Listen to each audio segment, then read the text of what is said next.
Sa ulo ng mga nagbabagang balita, flash flood cases sa Marulas, lungsod ng Valenzuela City, peligro sa mga estudyante at sa mga residente. Init naman ng panahon, kalaban din ngayon ng mga taga Valenzuela City. Pagbibigay ng saya at kilig ibinida sa 49th Metro Manila Film Festival Parade of Stars. Hanap niyo ba ang pagkain na swak sa budget? Iyan naman ang itinampok sa Valenzuela City. Dulot sa mga residente ay perwisyo, sakit at peligro dahil sa paglusong nila sa madalas na abot-hitang baha. Narito si Binibining Kosiko mag-uulat. Nakaraang taon lamang nang isinaksi ang abot-hitang baha sa Marulas, lungsod ng Valenzuela City, kasagsagan ng bagyong Igay. Makikita kung paano suungin ng mga estudyante at residente ang hagupit ng bahang dulot ng Igay. Narito ko ngayon sa Marulas, Valenzuela upang kamustahin ang sitwasyon ng mga estudyante at mga residente sa mga pagbahang nangyayari sa lugar na ito.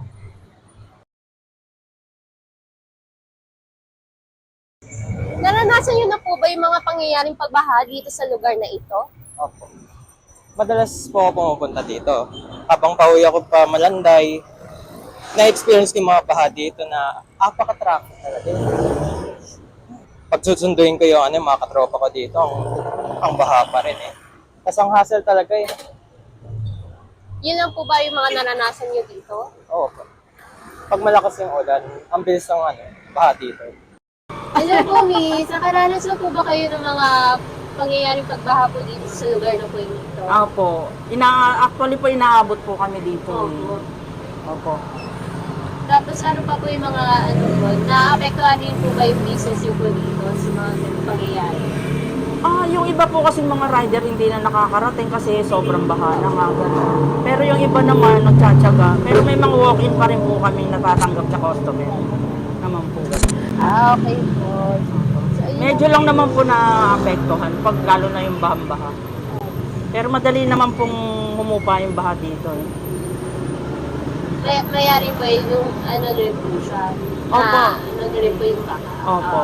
Kaya nagkaka-customer naman din. Okay. Mula sa Marulas, Valenzuela City, balik sa inyo, Aidan at Alex. Dito sa House of Us Restaurant sa Tamaraw Hill, Valenzuela City, makakain at malalasap mo na ang lahat ng mga cravings mo ng isang upuan lang. Kaya tara at ating nang tignan ang kanilang mga specialty at pagkaing tiyak na swak sa budget. Nariyan si Binibining Holgado mag-uulat. Dito nga sa Tamaraw Hill, malapit sa All for Valenzuela, makikita ang patok na restaurant siyang may matiwasay na atmosfera dahil sa makaluma nitong estilo. Ngunit patitiyak naman na ang pagkaing ihahanda rito ay makabago sa inyong panlasa. Welcome sa House of Us.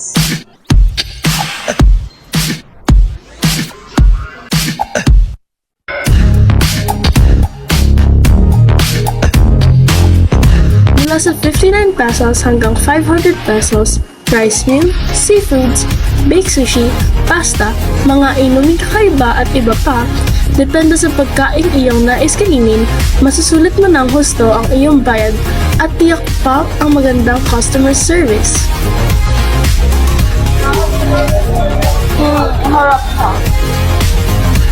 Grabe nga yun, partner, no natakam din ako doon. Oo nga, mamaya punta tayo dun. Sulit na nga yung pagkain, masarap pa. Tama. Init ng panahon, kalaban din ngayon ng mga taga Valenzuela City. Narito ang balitang panahon. Binibining Tulyaw, mag-uulat. Ngayong buwan ng Pebrero, nakaranas ang mga tao ng Valenzuela ng katamtamang temperatura na 29.5 Celsius. Ito ay nagtaas ng 1.3 Celsius sa 28.2 Celsius ng Enero. At 1 milimetro lamang ng tubig ulan ang naranasan ngayong buwan. Ang katamtamang kahalumigmigan ngayong buwan ay 74%. Ang haba ng araw ay 11 oras at 40 minuto. Mga paalala, ang heat index ngayong buwan ay umabot ng 35 Celsius. Mag-ingat kapag lalabas dahil maaaring makaranas ng heat cramps at heat stroke ang mga gagawa ng ekstensibong trabaho. Maaaring tumaas itong heat index hanggang sa 42 Celsius kapag nakatutok sa direktang sikat ng araw. Mula sa Marilas, Valenzuela City, balik sa inyo, Aidan and Alex. Nakapanood na ba ang lahat ng mga pelikulang naitampok noong 49th Metro Manila Film Festival? Dahil nakaraang taon lamang, Disyembre 16, 2023, nang itampok ang 49th Metro Manila Film Festival Parade of Stars, kung saan ipinamalas ang mga naggagandahan at naggagarbuhang float kasama ang cast ng mga naturang pelikula. Ang naturang parade ay sinimulan mula sa Nabota Centennial Park hanggang sa Valenzuela People's Park. Kaya atin ang balikan ang mga kaganapan ng 49 MMFF. Mula sa Valenzuela People's Park, Ginoong Obongen, mag-uulat.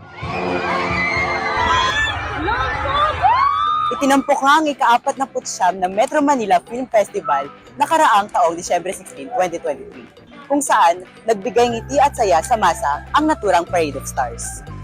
Itinampok sa paradang ito ang mga nagninining na bituin ng mga pelikulang Rewind, Family of Two, Firefly, Kampon, Becky and Badet, Malyari, Gombursa, Tenduko, Broken Heart Strip, at When I Met You in Tokyo. All smiles nga ang mga cast ng mga naturang na pelikula. Una na dyan ang pelikulang Rewind na pinagbibidahan ni Dingdong Dantes at Marian Rivera kasama ang iba pang cast ng pelikula. Firefly na ibinida ang saya kasama sina Yuan Micael, Alessandra De Rossi, Isabel Ortega, Miguel Gonzalez, Max Collins at Yayo Aguila. Love of a Family na hatid ng A Family of Two na pinagbibidahan nila Asia's multimedia star Alden Richard at megastar Sharon Cuneta. Di rin naman magpapuli ang cast ng Kampon sa kanilang makapanindig balahibong float. Isa pa dyan ang horror film na Malyari. Maaksyon na Penduko kasama ang cast na si Matteo Gudicelli at ang grandeng float mula sa historical drama film na Gombursa. Kung kasiyahan at comedy naman ay hindi magpapahuli dyan ang comedy drama na Broken Heart Strip at Becky and Badet. Alam ko sa audition ng Drag Race to. Baka nakadroga ka! At panghuli, ang tila mababa I Love Japan ka na lang talaga sa disenyo ng float ng pelikulang romance drama na When I Met You in Tokyo. Bastos to hindi man lang nag-sorry. Mula dito sa People's Park, Valenzuela City, balik sa inyo, Aidan and Alex. At iyan po ang mga balitang tampok namin para sa inyo. Muli, ako po si Alessandra May Mistica. At ako naman po si Carl Aidan Lee, nagbabalita, numero 1 sa mga Fatimanians. Kasama nyo ang Fatimeños!